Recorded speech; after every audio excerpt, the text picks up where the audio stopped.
ولا تحسبن الله غافلا عما يعمل الظالمون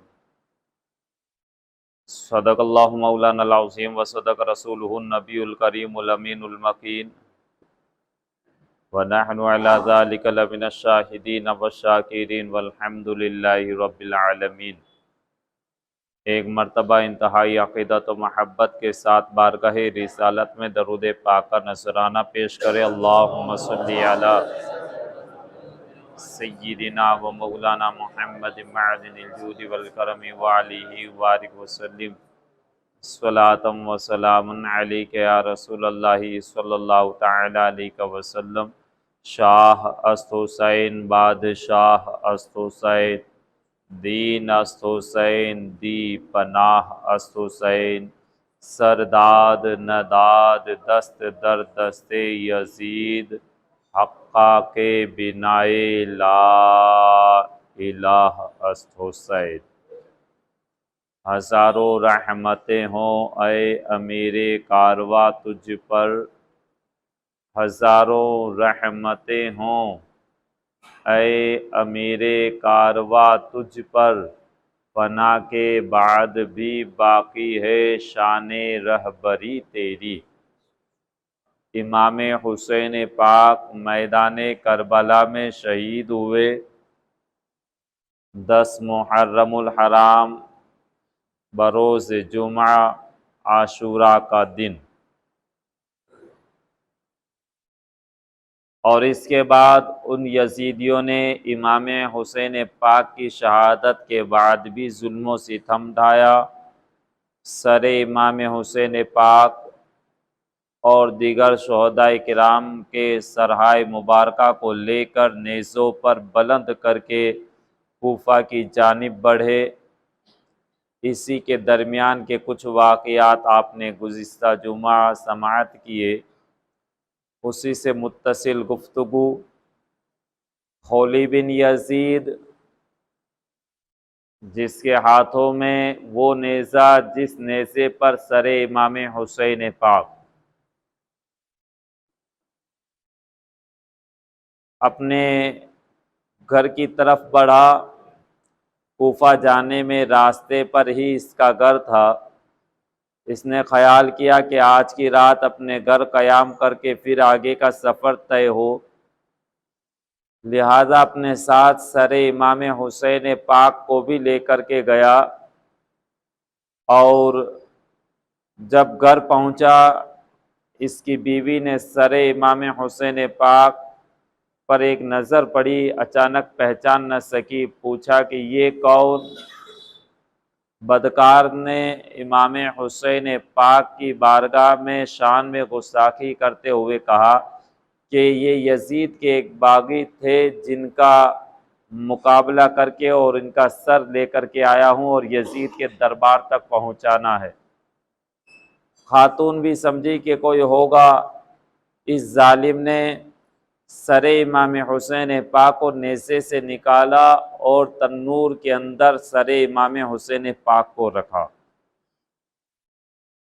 رات کی کچھ پہر گزرے کہ تہجد گزار وہ خاتون اٹھی۔ رات کے وقت جب اٹھ کر کے اس نے دیکھا تو تنور سے نورانی شعاعیں نکل رہی ہیں۔ اللہ اکبر!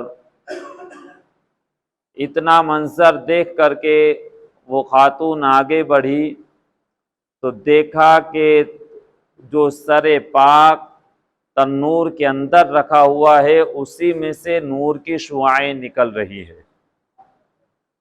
پہلے تو حیرت زدہ تھی کہ تنور کے اندر کچھ روشنی پہلے موجود نہیں تھی، تنور کو بالکل ٹھنڈا کر دیا گیا تھا، کوئی آگ کوئی چنگاری نہیں، پھر بھی شعاعیں کیسے؟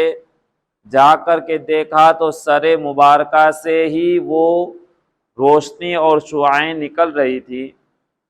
اس نے سر امام حسین پاک کو جب باہر نکال کر کے غور سے دیکھا تو پہچان گئی، اللہ اکبر! یہ تو نواسہ رسول جگر گوشہ بطول سیدنا امام حسین پاک کا سر مبارک، کئی مرتبہ زیارت کے شرف سے مشرف ہو چکی تھی، دیکھتے ہی پہچان گئی کہ یہ تو سر امام حسین پاک ہے۔ اللہ اکبر، وہیں گشی کھا کر کے گر پڑی، اور تھوڑی دیر کے بعد جب واپس ہوش آیا تو اس نے اپنے بدکار شوہر کو اٹھایا اور اٹھا کر کے کہا کہ اس ظالم تو کہتا تھا کہ یہ ایک باغی کا سر ہے، جبکہ یہ تو نواسہ رسول حضرت امام حسین پاک کا سر پاک ہے۔ اے ظالم، تو نے اہل بیت اطہار کے چشم و چراغ، اہل بیت اطہار کے فرزند امام حسین پاک کو شہید کیا۔ ظالم کیا جواب دیتا؟ وہ خاتون خود کہتی ہیں کہ اے ظالم، آج سے میرا تیرا کوئی واسطہ نہیں، کوئی رشتہ نہیں، آج سے میں تجھ سے بیزار ہوں۔ اتنا کہا اور ایک سفید چادر اپنے سر پر اوڑھی اور وہاں سے رخصت ہو گئی۔ اس کے بعد علماء کرام ارشاد فرماتے ہیں کہ کبھی وہ خاتون نظر نہیں آئی۔ اللہ اکبر، ظالم اپنے آخرت کو خراب کر چکے۔ اب یہاں سے سر پاک کو لے کر کے ابن زیاد کے دربار میں پہنچے۔ جب کوفہ کے اندر داخل ہونے والا تھا پورا لشکر، شہدائے کرام کے سرہائے مبارکہ آگے آگے، شہدائے کرام کے سرہائے مبارکہ نیزوں پر بلند، کوفہ کے لاویوفی لوگ جو پہلے سے ہی امام حسین پاک کے ساتھ میں دغا کر چکے تھے، اس منظر کو دیکھنے کے لیے آگے بڑھ رہے تھے۔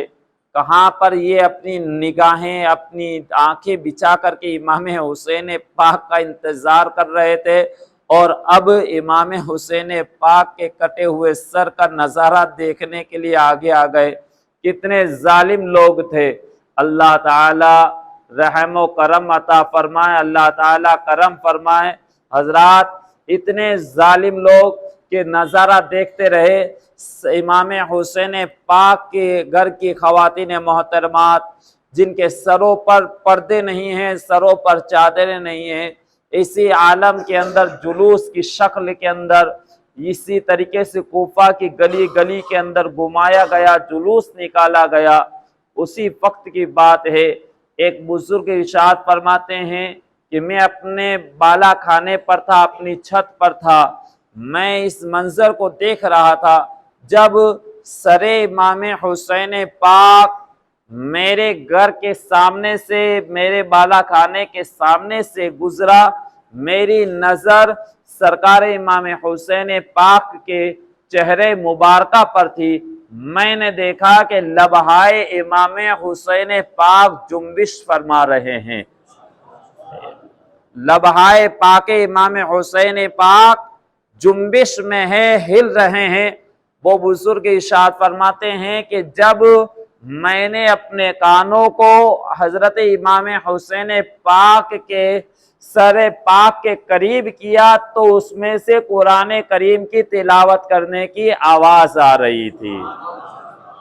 حضرات، غور و فکر کریں، سوچیں، اپنی زندگی کے اندر عمل پیدا کریں کہ ہم کس کردار کے، اور امام حسین پاک کا کردار پاک کیسا۔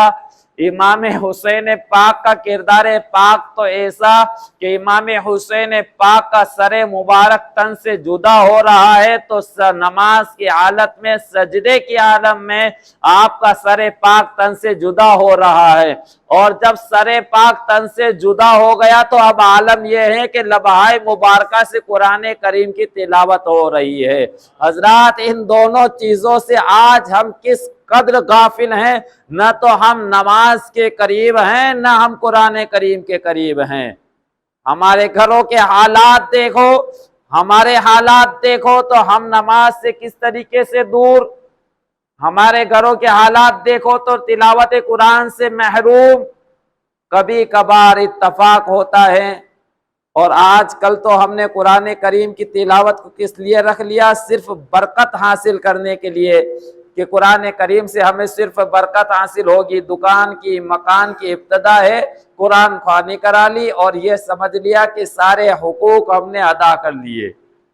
محض برکت حاصل کرنے کے لیے قرآن کریم کو رکھا ہے ہم نے، کہ گھر کی ابتدا کرنی ہو، مکان کی، کاروبار کی ابتدا کرنی ہو، تب قرآن کریم کی تلاوت، اس کے بعد سال گزر جائیں ہمیں قرآن کریم کی تلاوت کی توفیق تک نہیں ملتی۔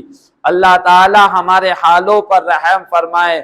حضرات، حسین پاک کی زندگی میں بار بار کہتا ہوں، حسین پاک نے جو شہادت حاصل کی ہے، حسین پاک نے کر کے دکھایا ہے کہ اے امت مصطفیٰ کے ایک ایک فرد سنو، کہ جب تک جیو عزت کے ساتھ میں جیو۔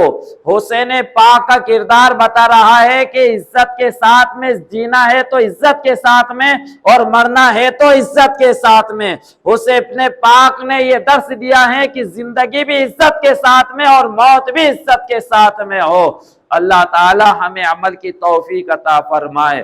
ورنہ دیکھو کہ ہم بزرگوں کا تذکرہ کرتے ہیں، بزرگوں کے ہم واقعات سنتے ہیں، ان میں سے کسی ایک بزرگ کی تاریخ کو اٹھا کر کے دیکھو جو کہ بے نمازی رہا ہو، جو بے نمازی رہا ہو۔ کوئی ایک بزرگ کی سیرت پاک بھی تو لا کر کے دکھاؤ۔ ایک بزرگ کی بھی سیرت آپ ایسے لا کر کے پیش نہیں کر سکتے جو بے نمازی گزرا ہو۔ سب کے سب با نماز، سب کے ساتھ نمازی، سب کے سب تلاوت قرآن کرنے والے۔ پھر ہم تلاوت قرآن سے اتنے دور کیوں؟ پھر ہم کہیں کہ ہمارے اوپر مصیبتیں، تکلیفیں ہمارے اوپر آتی ہیں۔ پیارے، یہ تو ہمارے ہاتھوں کی کمائی ہے۔ ایک بزرگ کا بات تھوڑی سی موضوع سے ہٹ کر کے ہیں، ایک بزرگ سے میں نے سنا، عالم دین سے، کہ اللہ کے پیارے حبیب علیہ الصلوۃ والتسلیم نے اپنے صحابہ سے ارشاد فرمایا کہ آج ہماری کیفیت یہ ہے کہ ہم ایک ہیں تو ہزار ہمارے سامنے سے بھاگتے ہیں۔ بات سمجھے؟ آقا ارشاد فرماتے ہیں کہ ہم میں سے ایک ہے اور وہ ہزار کے سامنے کھڑا ہو جائے تو وہ ہزار اسے دیکھ کر کے بھاگنے لگیں۔ ایک زمانہ وہ آئے گا کہ ہزار ہوں گے اور ایک سے بھاگیں گے، ہزار ہوں گے اور ایک سے بھاگیں گے۔ صحابہ کرام نے عرض کیا کہ بڑی تعجب کی بات، صحابہ کو بڑا تعجب ہوا، یا رسول اللہ صلی اللہ تعالی علیہ وسلم، ہزار ہوں گے اور ایک سے بھاگیں گے؟ کہ ہاں، کہ یا رسول اللہ صلی اللہ تعالی علیہ وسلم وجہ کیا؟ وجہ کیا؟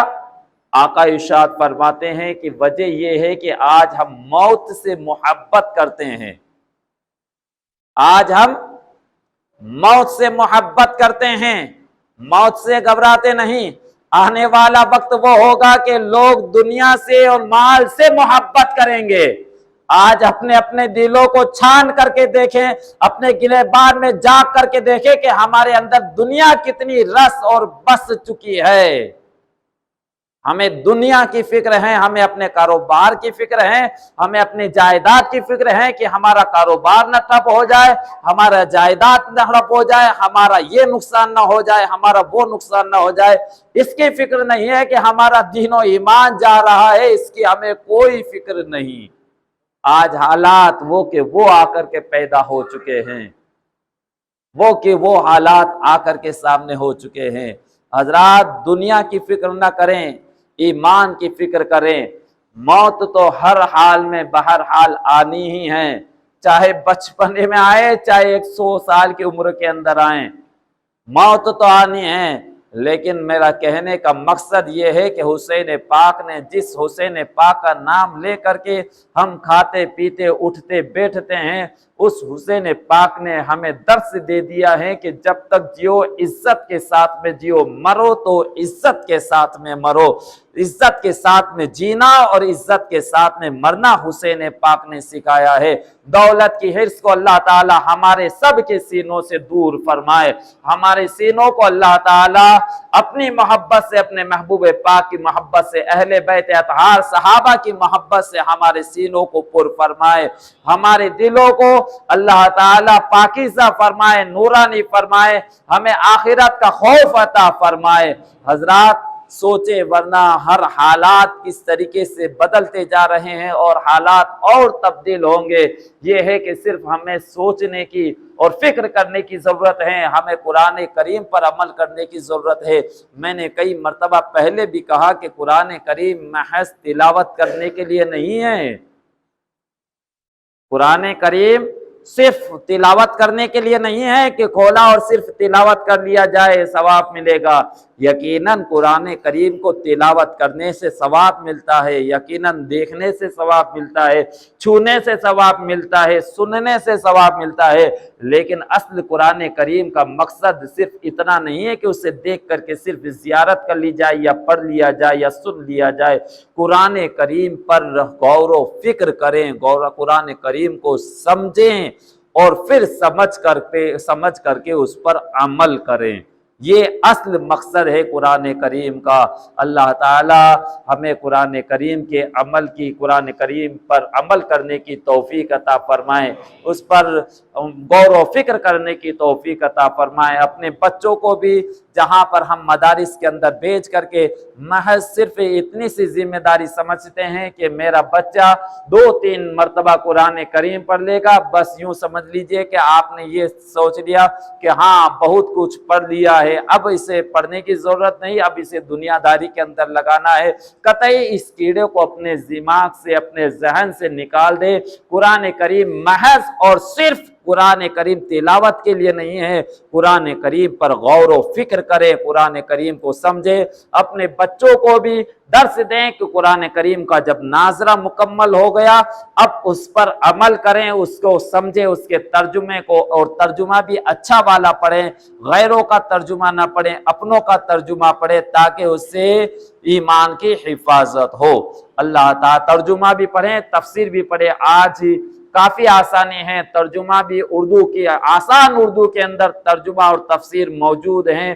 اپنے بچوں کو اس کی طرف راغب کریں، اپنے بچوں کو اس کے پر عمل کرنے کی آپ رغبت دلائیں، اور خود عمل کریں گے تو آپ کی اولادیں پہ اس پر عمل کرے گی۔ جب ہمارا عمل نہیں ہوگا تو ہماری اولادیں اس پر کیا عمل کریں گی۔ اللہ تعالی ہمیں نیک توفیق عطا فرمائے۔ یہ قصہ لطیفہ بھی ناتمام ہے، جو کچھ بیان ہوا آغاز باب تھا۔ جن حضرات نے سنتیں نہیں ادا کی ہیں سنتیں ادا کر لیں۔ ایک اعلان سماعت کریں۔